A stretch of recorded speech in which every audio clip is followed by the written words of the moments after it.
ఐక్య విద్యార్థి సంఘాల ఆధ్వర్యంలో 4వ తేదీన దేశవ్యాప్త విద్యా సంస్థల బంద్ నిర్వహిస్తున్నట్లు ఎస్ఎఫ్ఐ జిల్లా కార్యదర్శి ఎం గంగా సూరిబాబు, పీడీఎస్యూ ఉమ్మడి తూర్పుగోదావరి జిల్లా అధ్యక్షుడు బి సిద్ధు పేర్కొన్నారు.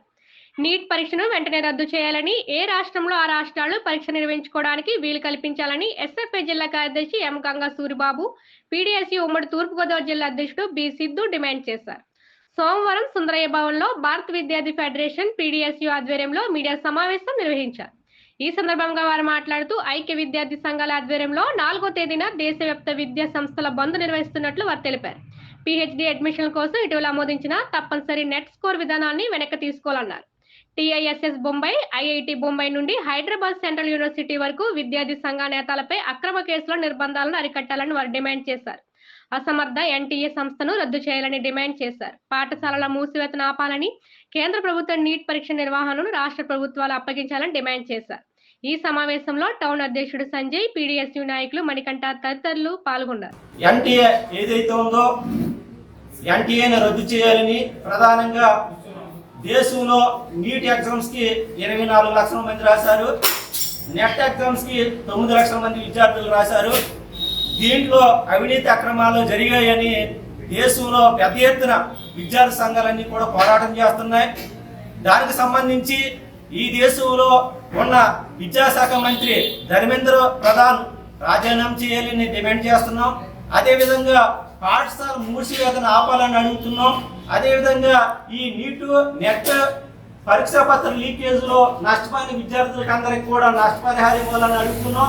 అదేవిధంగా ఈ నీటు నెట్ ఎగ్జామ్ లో అవినీతి అక్రమాలు తట్టుకోలేక కష్టపడి 6 నిమిషాలు కష్టపడిన 6 విద్యార్థులు చనిపోయారు. ఆ కుటుంబానికి, ఒక్కొక్క కుటుంబానికి ₹1 కోటి నష్టపరిహారం ఇవ్వాలని డిమాండ్ చేస్తున్నాం. అదేవిధంగా నెట్ ఎగ్జామ్ లో ప్రత్యేకంగా తీసుకొచ్చిన, ఏదైతే ప్రభుత్వం ప్రత్యేకంగా తీసుకొచ్చిన నెట్ ఎగ్జామ్ ఏదైతే ఉందో అది రద్దు చేసి పాత విధానాన్ని కొనసాగించాలని అడుగుతున్నాం. మరి దక్షిణ భారతదేశంలో ఈ నీట్ ఎగ్జామ్ వల్ల చాలా మంది అట్టడుగు వర్గాల విద్యార్థులు వైద్య విద్యకు దూరం అవుతున్నారు.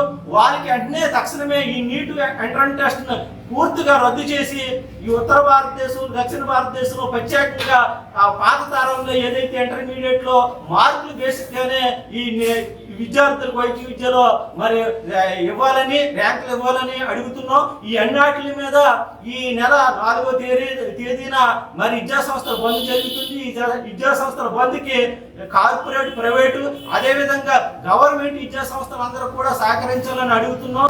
ఈ సమ్మెకు విద్యార్థులు, విద్యార్థి సంఘ నాయకులు, అదేవిధంగా విద్యా సంస్థల యాజమాన్యాలు సహకరించాలని కోరుతున్నాం. ఎస్ఎఫ్ఐ కాకినాడ జిల్లా కార్యదర్శి. విద్యార్థి ఐక్య సంఘాల ఆధ్వర్యంలో దేశవ్యాప్తంగా 4వ తేదీన దేశవ్యాప్తంగా ఇటీవల కాలంలో ఏవైతే నీట్ పరీక్ష కానీ, నెట్ పరీక్ష కానీ, పేపర్ లీకేజీలు జరిగాయి, ఈ పరీక్షల విధానాల మీద ఎన్టీఏ చాలా వైఫల్యం జరిగింది. జాతీయ స్థాయిలో పరీక్షలు నిర్వహించిన ఎన్టీఏ పరీక్షల నిర్వహణలో ఈరోజు విద్యార్థుల భవిష్యత్తుని నాశనం చేసే విధంగా ఎన్టీఏ వ్యవహరించింది. ఈ వ్యవహార శైలికి వ్యతిరేకంగా, అదేవిధంగా దేశవ్యాప్తంగా పరీక్షల నాణ్యతను, విద్యార్థుల భవిష్యత్తుని నాశనం చేసే విధంగా ఎన్టీఏ కానీ, కేంద్ర ప్రభుత్వం కానీ ఈ పరీక్షల నిర్వహణలో వైఫల్యం జరిగింది. ఈ అసమర్థ ఎన్టీఏని రద్దు చేయాలని, ఏదైతే ఈ పరీక్షల నిర్వహణలో భాగస్వామ్యం ఉన్నటువంటి కేంద్ర మానవ వనరుల శాఖ మంత్రి, విద్యాశాఖ మంత్రిని వెంటనే రాజీనామా చేయాలని, దేశవ్యాప్తంగా వివిధ యూనివర్సిటీల్లో విద్యార్థి సంఘ నాయకులపై ఏదైతే కేసులు పెడతా ఉన్నారో వాటిని వెంటనే వెనక్కి తీసుకోవాలని, నిర్బంధాలని వెంటనే తొలగించాలని, దేశవ్యాప్తంగా పాఠశాల మూసివేతకి వ్యతిరేకంగా రాష్ట్రంలో ఏ విధంగా చట్టం హామీలో ఉన్నటువంటి యూనివర్సిటీల్లో ఏర్పాటు చేయాలని, ఈ అన్ని సమస్యల మీద జూలై 4వ తేదీన ఎస్ఎఫ్ఐ, పీడీఎస్యూ, పీడీఎస్బి, ఏఎస్ఎఫ్ అన్ని విద్యార్థి సంఘాల ఐక్య కార్యాచరణలో భాగంగా 4వ తారీఖున బంద్కి పిలుపునడం జరిగింది.